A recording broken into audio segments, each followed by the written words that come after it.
وأنك صلامي صاحب أتياد ويتسوح كاري من الكودي ذي إذا تسكك الله ترتنتو وحن كلي هاي أهرت يا كولي وإن تسكك الله ترتنتا نرشوا عياني ما هترتميلو يقول راح يسوه هور من بوب تغابا شيتك قولا يوقع المين الدرتا أما ترتنوك شاوات شندا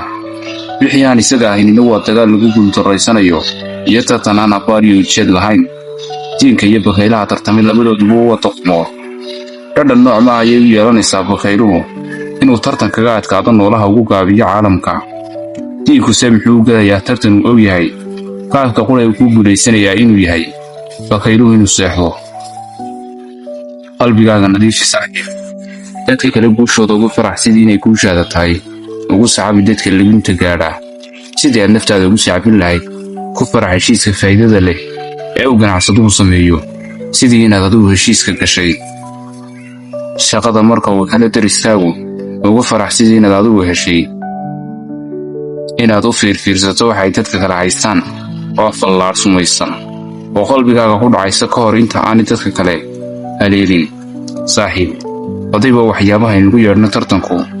waxa sidnimo la asturayo aynu bixinay magacan tartan si aynu isku qanayno inaynu ku jirno dagaal loolan oo qalmayn la galo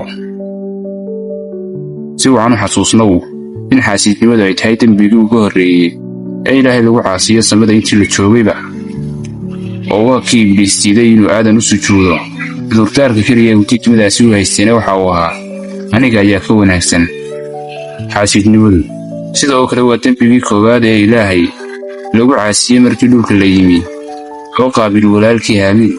waxa uu ku diray gabadhiisa ka qurux badnayd darteed ayaan sifooyinkaas ay asteestaan Ibliis shaqaabil kadibna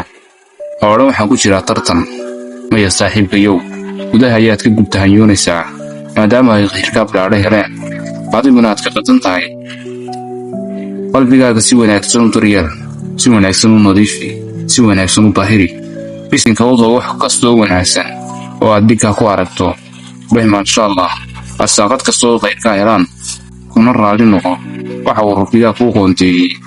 wax ka baxsan meeris hatta haddii aad noloshaada oo dhan tartan ugu jirtid nabadiina saaxiib